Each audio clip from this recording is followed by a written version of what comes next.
Hi అండి. Welcome to my channel. నేను మీ సుప్రియ. ఎలా ఉన్నారు అందరూ?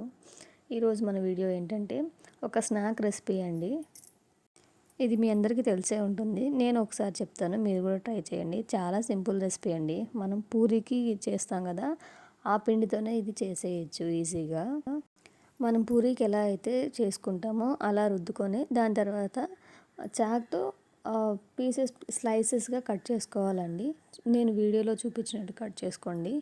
మీకు కావాలంటే పూరి రుద్దుకునేటప్పుడే కొంచెం జీలకర్ర, కొంచెం మిర్చి పొడి వేసుకున్నారంటే కొంచెం ఘాటుగా టేస్టీగా కూడా ఉంటాయి. చేసిన తర్వాత కట్ చేసుకోవాలి. తర్వాత ఆయిల్లో డీప్ ఫ్రై చేసుకోవాలండి. కొంచెం బాగా ఎర్రగా వచ్చే వరకు ఫ్రై తీసుకొని పక్కన పెట్టుకోవాలి. అవి అప్పుడు బాగా కరకరలాడుతూ తినడానికి చాలా టేస్టీగా ఉంటాయి. మీరు కూడా ట్రై చేసి ఎలా ఉందో కామెంట్ చేయండి. Please subscribe. Thank you.